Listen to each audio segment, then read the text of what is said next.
mijn kop. De dikke dekkel wil ze ziek alleen varen bij hem top. Geeft mir geen zacht lint, die troppens van regen. Welcome to Kill Me Now with Judy Gold. I'm your host, Judy Gold. And this week we have what a great guest, Max Burkholder, who, I gotta say, such a young person with such an old soul. I had such a great time talking to him. He, you might know him from Parenthood. He played Max Braverman on that. He's, it's just when you learn about someone and you get to interview them and they're even better in person.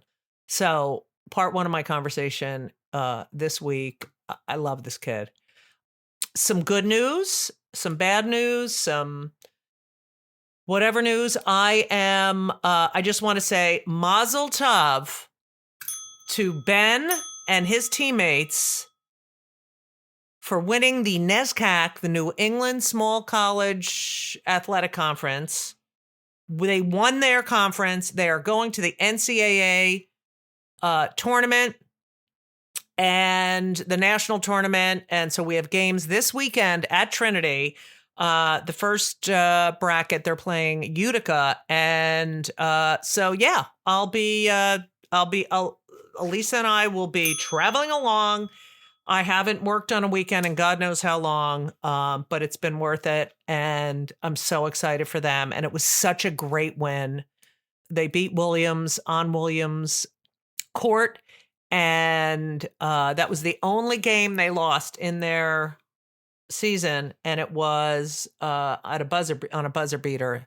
And it was just, they wanted it so bad and they played so well. And I got so many compliments from the parents about Ben and his leadership. And I'm just I'm shepping nachas.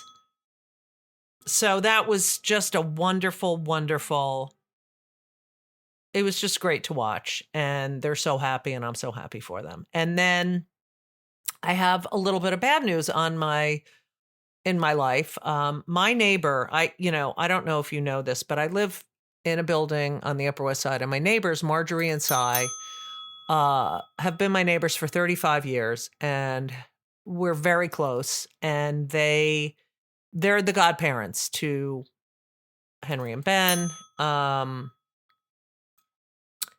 And Cy, such a character, just no one like him. They broke the mold. Cy passed away last night at 91 years young.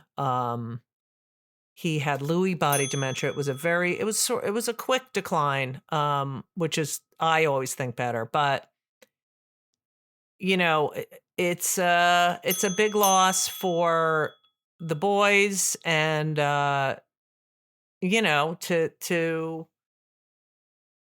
lose some, it's always hard to lose someone, and especially someone who, not genetically my family, but my family. And so I just want to say, Cy, you are going to be missed, and you definitely made an impact. So Cy Cohen, rest in peace. There's just too many stories to tell. Let's just say the last time, about a week and a half ago, he's coming out of the elevator he was unfortunately in a wheelchair. And I said, "Hi, Cy." And he said, "Who's that?" And I said, "It's Judy." And he turns to look at me and he's like, "Oh, I thought it was a man." Okay, so that is the typical Cy comment. Just funny, and it's going to be an adjustment. So rest in peace, Cy. Your memory will always be for a blessing. So there's a little absence that we're going to be feeling here in this house. But he lived a long life, and unfortunately, life goes on. It goes on, and he won't be forgotten. So that's that. Also not being forgotten is, I guess I mentioned Next Benedict last week. I still cannot believe Next Benedict murdered in their school by a bunch of mean, ignorant girls. And what's worse are the adults who did nothing about it and continue to do nothing about it. So lot of sadness in this world, and ignorance. So I don't want to start this interview on a negative note. So I just want to say Max Burkholder is amazing. Life is, you have your health, you got everything. And so I'm feeling healthy and I do have gigs coming up. I will be at the Sisterhood of Temple Sheree Tefillah in White Plains no, it's not in White Plains. Where the hell are they? Mount Kisco, New York on March 16th. March 17th, I'll be in White Plains for Comedy for Kobe, which is a benefit for a camp in Israel that is for kids who've experienced PTSD. But coming up, I'm going to be at Zany's in Rosemount, March 22nd and 23rd. That's right by Chicago. And March 20th, I will be in Phoenix at doing a show stand-up for Israel at the House of Comedy, and at the Comedy Attic in Bloomington, April 5th and 6th. That's in Indiana. So I'll be in the Midwest a lot.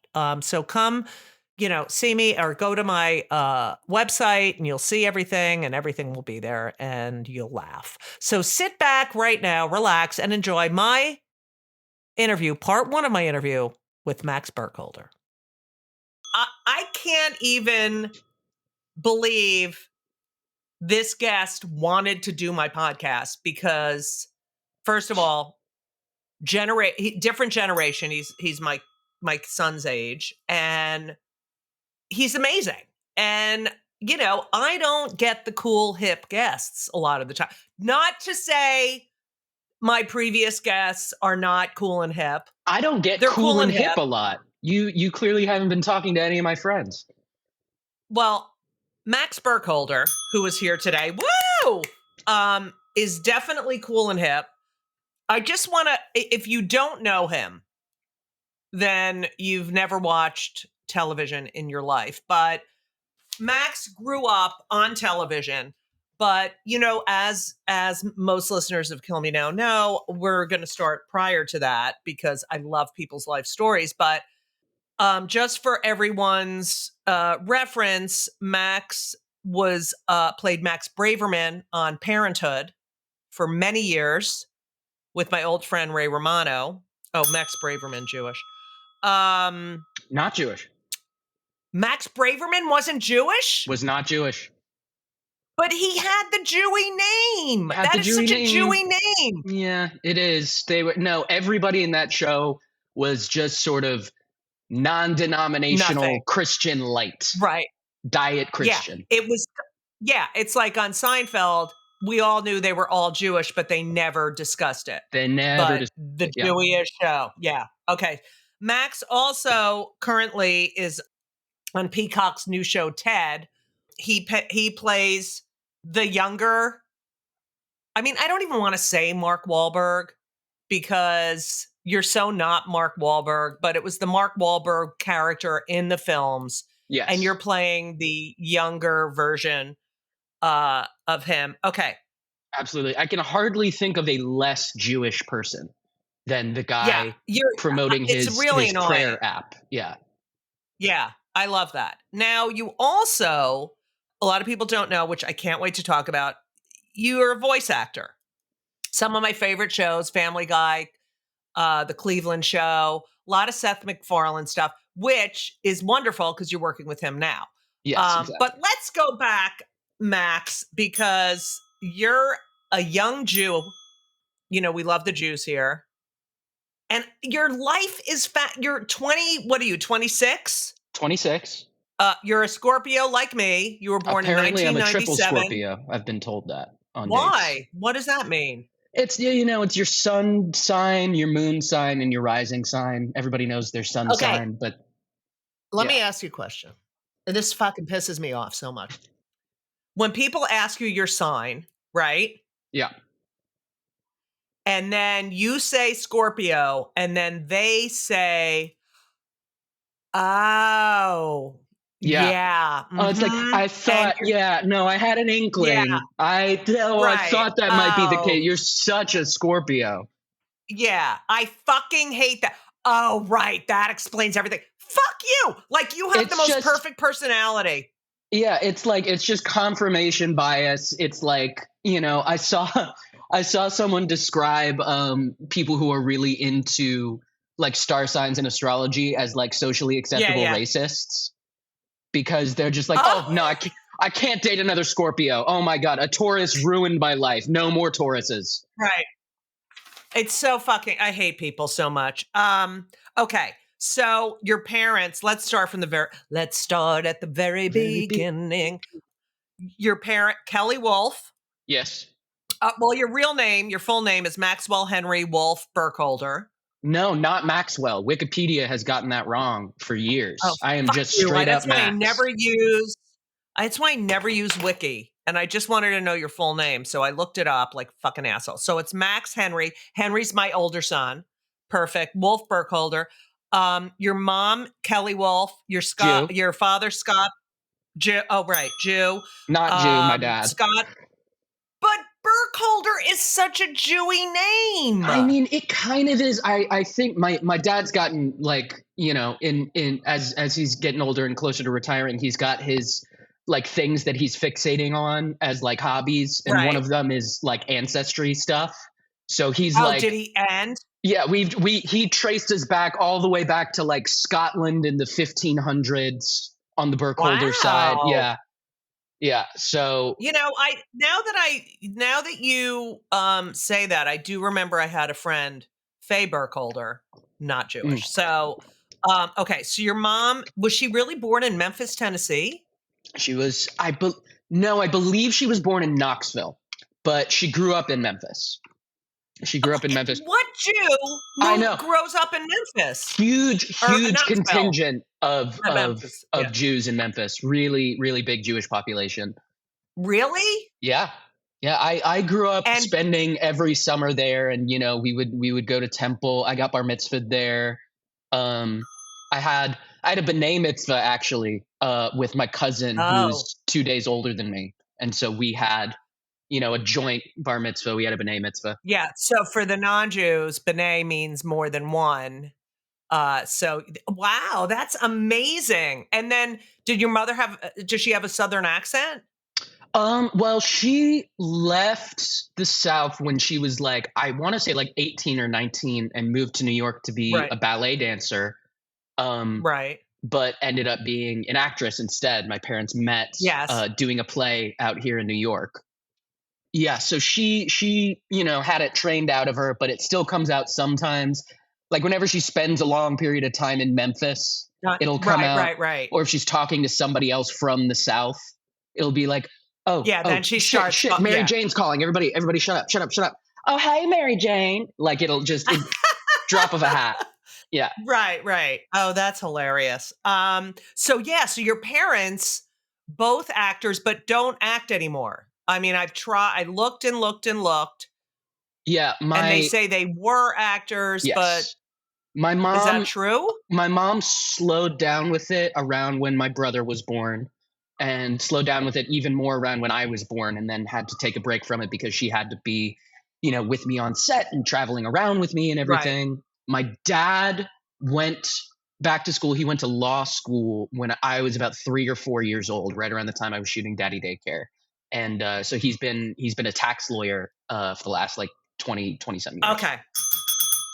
Hello, everyone. My father was a tax attorney. Okay. Really? Yay. Harold Gold. And he wrote the tax laws for the state of New Jersey. Oh my God. And he corrected the CPA exams That's so and Jewish. bar exams. I know, in New York and New Jersey. Isn't that fucking hilarious? Your That's father's a amazing. Jew. I don't care. You can't be a No, tax attorney and he not is be a an Jew. honorary Jew. Absolutely. Yeah. Okay. Guy named Scott Burkholder. So it was when my older brother was bar mitzvahed, right? Yeah. My dad had to pick a Hebrew name because he had to go up and be on the bima and Right. give a speech. Right. So he had to have a Hebrew name. And he chose, out of all of the possible Hebrew names he could have chosen, he chose Shlomo. I love that. I have a friend, Shlomo. Yeah. And it's the worst. It's like when you envision no shade Shlomo. to all the Shlomos out there. It's a beautiful name that your mother gave you, but I have to think if you got sent back in time and could go back to the drawing board, you would choose something a little less wet. It's a very wet name. Yes, it is. And let me tell you something. The Shlomo I know is the pitcher on the Israeli Olympic team. He's so hot. He's tall. He's hot. He runs City Winery. I don't know if you've been to City Winery, but and he has a mullet. And his name is Shlomo. And he's so fucking hot. And it's like, whenever I say, "Oh, I'm going to call Shlomo," everyone's like laughs, like some rabbinical student is going to, appear. And no. So and then it's this there's Adonis. 2 cool Shlomos out there.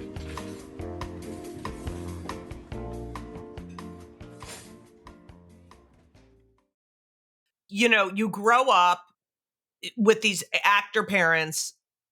Your mother gives up her career for you. I just wanted to put some guilt in there. Your mother gives up everything she worked for. Let's do a little soliloquy. I worked so hard to be a performer, and now I have to give it all up for you. Okay, so you start acting at what, the age of 6? Like, what got you so interested? Well, I started. Was it because of your parents? Yeah. I started actually at the age of 3. Daddy Daycare came out when I was 6, but I started at 3. So my parents were both still acting at the time. They had a friend who was a casting director who was casting for Daddy Daycare, and she was like, "Well, we need like 23 to 5-year-olds who can sit still and follow instructions." And so they were like, "Well, Max isn't very good at that, but we can bring him in anyway." I didn't get the part. And then months passed, and the kid that they did cast was sort of terrified at the whole thing of it, and was sort of just inconsolable. So they call my mom. We rush over to Fox Studios. Apparently, I obviously have no memory of this. I was 3. Apparently, I still remembered all my lines from the audition a few months before. And so they were like, God. And so they were like, get this kid to wardrobe for a fitting, get his mom to start signing the start paperwork. Like, my dad, I think, had to like drive to City Hall to get a copy of my birth certificate so that, everything could go forward. And then that was, it was a long period of shooting because kids can only work for like just a couple hours a day by law. So it was a long shoot. My memories of it are like scattered, but I have a few. I remember all the snacks. They were fantastic snacks. Oh, well, that is so Jewy that you remember. So Jewy. I mean, my mom was one of the I only. only remember the food. Oh yeah, that's all I remember. My mom was one of the only parents on set who would like let their kid have sugar. So like all the other kids were like having appy slices and carrot sticks, and she's like, if I give you this double chocolate chip muffin, will you stop talking for 30 seconds? Right. Yeah. She's smart. Very smart. But at the time, I didn't even realize what was going on. I didn't know we were shooting a movie. I had no idea what all these big, But that's the best because they didn't put any pressure on, like whenever, we don't, it's so annoying, but there's so few live auditions now since the pandemic where you go wait in a waiting room, you see your competition. And there were so many times I would see mothers and their kids. Yep. And it was all about, it was so Gypsy Rose Lee. It was all about the mother putting pressure on the kid. And it's disgusting. But it's so great that, you had actor parents who understood the process and that Yeah, they it's really just a understood it. job, right? Yeah, very much like I've said this in an interview before. I think I said this on the Mike Henry show. Every year or so, starting from when I was like 6 to when I was like 17, my parents would like sit me down and have a conversation with me. And these would be two separate conversations. These wouldn't be, but they would both occur about once a year. First was, hey, you don't have to act anymore if you don't want to. Like, if you're still finding it fun, great, we can keep doing it. But if there's something else you feel like you want to do more, or you don't even know what you want to do, but you just know you want to stop acting, that's totally fine. And around the time I was 17, that stopped. They were like, okay, we're pretty sure he wants to do this. Right. And then the other conversation, this started when I was about like 13, and it went too long. It went till I was like 17 or 18. It would just be, hey, it's okay if you're gay. And I'd be like, oh my God. And I'd be like, Yeah. I know it is. I know it would be okay. And they'd be like, okay, just know, like, we'd be fine with it. And I'm like, I know that you'd be fine with it, but I'm not. And they'd be like, okay, but it's okay if you really are. And I'm like, but I'm not fucking, I like girls. Right. Yeah. That's so funny. I wish, I'm gay and I wanted, I used to say to the kids, maybe could you be that? No, both kids completely straight. Yeah. But I was like, come on, what, like a little bit, please. I want to bond with you over something. Yeah, it's like they're so straight and all into sports and whatever. I love them both. Yeah. But and my brother, by the way, funny. My older brother never had that conversation. There was no point and it where was they only. Was it because you were acting? Is that? No, I think I was a late bloomer, and I liked right. Like staying inside and I was very I've always been very theatrical, and loud and brash and brazen, flamboyant, one might say. Right. And so I think that is like what put the seed in their head of just like, maybe there's a shot. Right. Wow. That's crazy. Did you, you started at 3 and you started doing this. Do you remember anything about that? I mean, you remember the snacks, but do you remember any feelings from, I like this or not? You had no idea it was work, right? You had no idea it was work. I truly thought that I had just I had no conception of the lottery, but I thought I had won the lottery because I was getting out of school 3 or 4 days a week to go to this place that has, again, fantastic snacks. And also there's 20 other kids, and it's seemingly the whole point of us being here is to play and fuck around. So it was basically a year of that. And then, it ended. I still had no real idea of what was going on. And then, after it had been, edited and sent through notes and focus groups and testing and everything, when the premiere finally came out, I remember sitting in the theater and seeing myself on the screen and going, oh, that's what we were doing. Oh, cool. That's what that is. That's fun. So it was a positive. That's such a kudos to your parents. It must have been so freaky to see that. And I mean, you'd gone to movies before. Yeah, I'd gone to movies before. I had my favorite videotapes when I was a kid that I would watch ad nauseum. But I hadn't put it together that's how it gets made, and that it's that there's people doing that. Do you think that once you realized that, did it take any of the, not joy, but did it give you a sense of pressure, or were you too young to realize I was anything? Too young. Yeah. I was too young to realize any of that sort of pressure. My parents, another kudos to them, set me up with an acting coach that they had gone to for decades. He passed away sadly last year. Harry Mastro George was his name. He was a New York guy back in the day, and then he moved out to LA.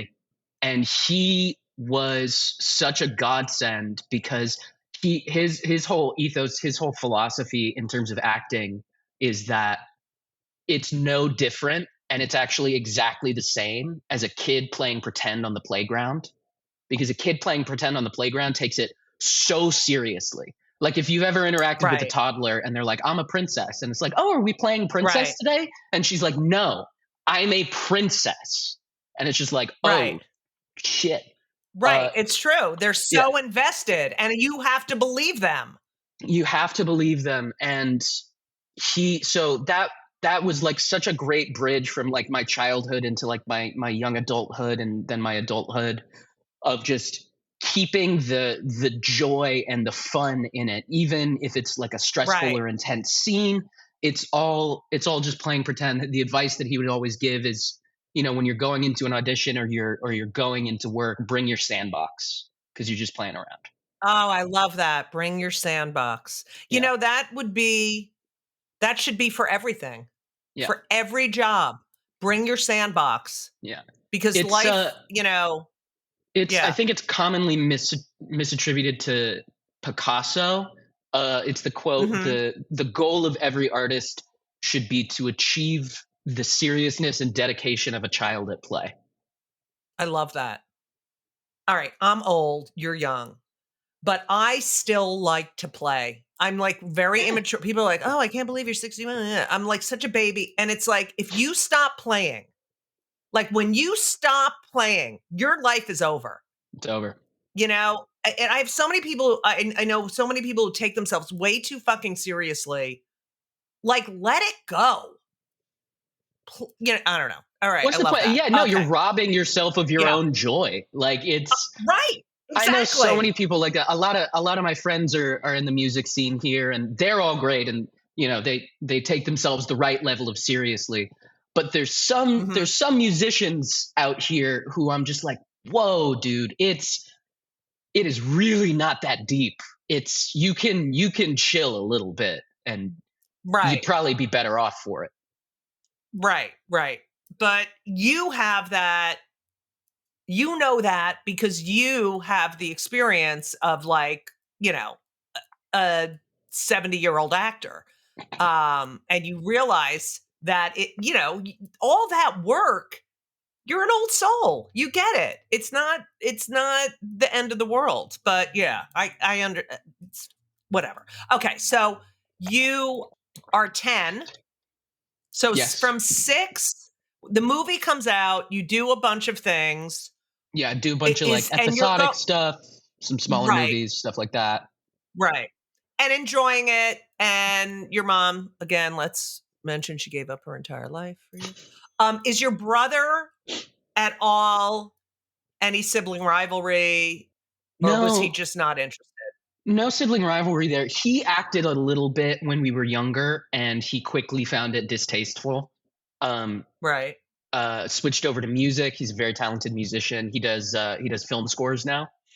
Oh, that's Um, awesome. yeah, it's so sick. And sorry, allergies. Jewish. Um, Oh, I'm so forget it. yeah. Wait Uh, till I sneeze. Yeah.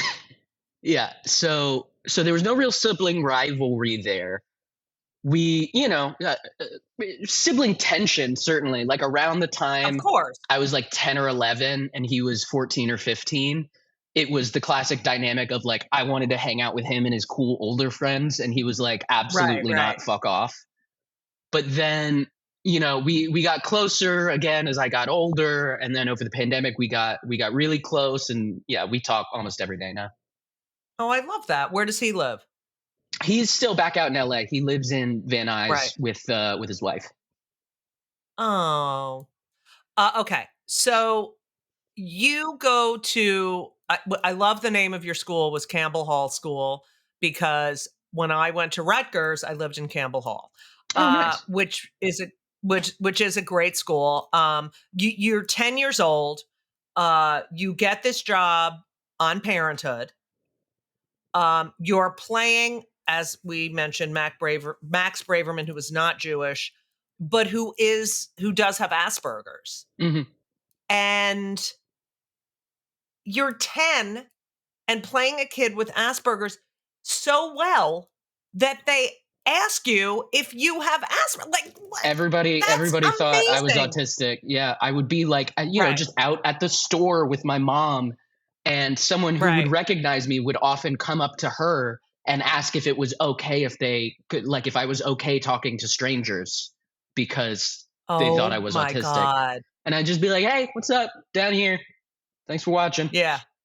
Yeah, went to Campbell That's Hall. incredible. Went to Campbell Hall, an Episcopal school. Right. Because they let you work if you're a child actor. They're very flexible about that. Is it Before full of that, child actors? yeah, there were a bunch. There was Elle Fanning and Ariel Winter were in my grade.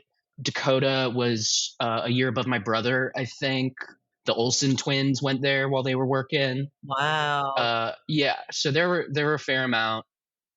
Before then, I actually uh, I transferred to Campbell Hall because they were very inflexible about me working. But I went to a Jewish day school in the Valley called Adat Ariel. Oh, very nice. Yes. Yes, I all love of your mother. almost every single one of the teachers was Israeli and formerly in the IDF. Um, my my PE teacher at Adat was a 5'2" man named Chaim, and he had formerly been a drill sergeant. Oh, So fun. yeah, I was so just going to say, you didn't get away with any shit at that school if they were didn't all get away with Israeli. any shit. I remember one time during PE, I got pushed over and I fell on my arm and I broke my wrist. And I had previously broken my wrist, so I knew what it felt like. And I went to Chaim Right. and I said, "Chaim, I broke my arm." And he said, "No, you didn't." And he sent me to the nurse who put it in like a little sling. And I remember Right. saying to the nurse, "I broke my arm." And she's like, "Well, Chaim said you didn't." And I was like, "Can I please speak to the principal?" I'm like 8, 9 years old at this point. I'm like, "Can I Right. please, for the love of all that is good and holy, speak to the principal?" And I talked to the principal, and the principal's like, "Well, Chaim says you're faking it." And I'm like, "Let me call my Oh my mother." "Let me call my mother, please." And I call my mom and I'm like, "Mom, I So, broke my arm. Can you please come pick me up and take me to the hospital?" And she's like, "Yeah, okay." But she at the time was driving a close friend of hers who's pregnant to her OBGYN appointment. So she was like, "Yeah, but we got to go to that doctor first, and then we'll drop her off, and then we'll go to the doctor that can put your arm in a cast." And so I'm just like sitting in the car for like oh two and a my half hours, God. broken Oh arm, my just crying, God. just eating In-N-Out fries, just Right. Oh my until finally, God. yeah. So that was my Jewish day school Wait, experience. so you went back to school and said, Chaim, you fucking asshole. I Hello? think I think even at that age, having grown up among so many Jews, I had already mastered the art of passive aggression. Right, right. So it wasn't like a big confrontation. It was just kind of like a with the cast. Yeah. Hi. Hi. That's hilarious.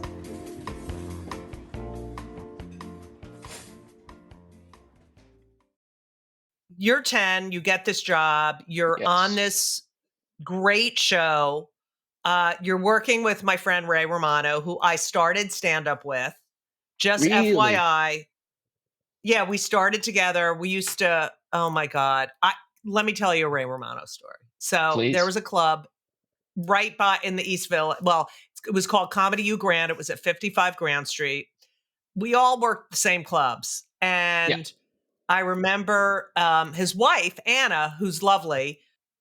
I remember standing in the back of Comedy U Grand. I think Ray was delivering futons at this point in his life, and he was doing stand up, and he was always funny. And I used to call Anna. I mean, I was friends with. I mean, there weren't a lot of female stand ups, Yeah. and we never got to work together. So yeah, and Ray was the one that was married or getting married, and so I remember her standing in the back saying, I want to have kids. how long can he do this? This is ridiculous. I want to have a and I'm like, and I still think of that and I'm like, fuck you. Okay. And I remember one time we were doing VH1 stand up spotlight together and we're all like sitting in a trailer, ready to go on. And Ray was writing like a love note to Anna. And it was so cute. I think it was their anniversary or something. And I was like, oh my God, he's such a good guy. But yeah. So I had to watch Ray Romano become a huge, huge star. Oh, yeah. He is but still a great guy. So sweet. Like we worked together for those last 2 seasons that he was on. I remember he told a story about what's it called? Yeah, he was so sweet. I remember him telling a story of he was having a conversation. He was a fan of the show first, and then he had a conversation with Jason Katims, who was the creator, head writer, EP, and like gave him an insane like quote for like I know what my quote is for like appearing and stuff. Like, you can tell my agent that I'll do it for this like nothing amount. And he did it. He was true to his word, and he was so sweet, so professional, so fucking funny. I actually his son was in my grade at school. Joe. No way. Mm-hmm. That's hilarious. Yeah, Campbell Hall. Wow. Was it really competitive at Campbell? Like, was it like, oh, so-and-so got a job, or was anyone up for the same thing, or there weren't enough of us there. It's also like a pretty small school. Like, my graduating class was like 116 people. So it wasn't like that. There really wasn't anyone else. There were no other like child actors there, I don't think, or at least none that like were my type that I would see at auditions and stuff. Not competitive in that way at all. It was really good school. Like, they were so flexible with everything. The one thing though, Elle and I were not allowed to do the school plays. Interesting. We weren't allowed to do them. That happened to my son. He plays basketball. He's plays college ball now. But when he was at summer camp, they didn't let him play because they would have won every single game, and it wasn't fair to the other teams they were playing. That's crazy. Did that piss you off, or were you like? I mean, it pissed me off a little bit. I wanted to do it. I didn't do any theater until I got to college. I know. I can't wait to talk about that. That is, that's fascinating. Also, the fact that your parents. You were doing these voices when you were 6, 7 years old, right? On Family Guy. And, as a comic, mom, I let my kids watch everything. We watched Family Guy. We watched Cleveland Show. We'd watched The Daily Show. We would watch very subversive stuff at a young age. And other parents would be like, my son was over there and I heard he went, and he's really scared of, and I'm like, I wanted my kids to know what is funny and why it's funny, and not to take everything so seriously. I mean, did you get the jokes on Family Guy? I mean, you were so young. Not when I first started doing it. I didn't get the jokes. I wasn't allowed to read the full script of whatever episode I was in, and I wasn't allowed to watch it yet at the time, which to me is so funny because my mom curses like a sailor and always has. Yeah. So it's not like she was really protecting us from anything. There's a story. My mom, she used to get the most horrible road rage. She's much better about it now, but she would like curse people out. Oh my God, I am your mother. Yeah. So there's a story. I wasn't born yet. My older brother was probably 2.5, 3 years old, and he was in a car seat in the back. And someone cuts my mom off in traffic, and she has to swerve out of the way. And before she can open her mouth to start cussing the guy out, my brother just goes, "Fuck it, head," from the back seat. So we come by it on us. It was also really funny whenever we would visit my grandparents on my mom's side. She would just like pretend like that wasn't the case. Like, she didn't curse. She would just like keep it like so hidden. So we would curse, and she'd be like, "Where did you hear that? We don't talk like that." Yeah. Oh, that's fun. I remember once, Ben, my younger one, he must have been like 3 years old, and my ex, she came home from work, and she was like, hi, how's everything going? And Ben says, the fucking TV is broken.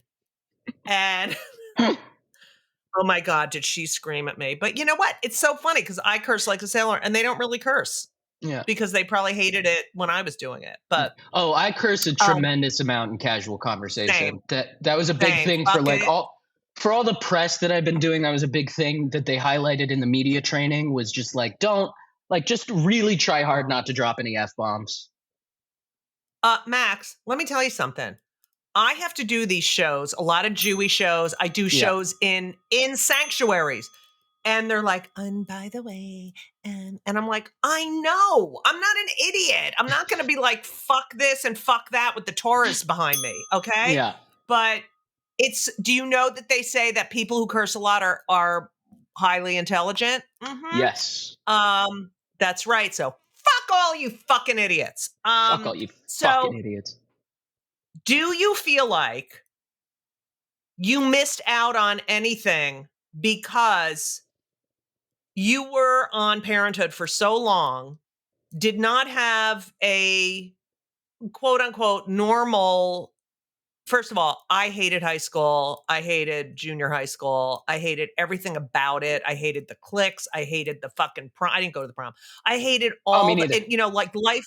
Yeah, it's all fucking life, and showbiz is fucking high school. That's all it is. Yeah. Popular, not popular, drug addict, at burnout, everything. And so do you feel like you missed out on anything because, you were, 3 hours a day you were with a tutor?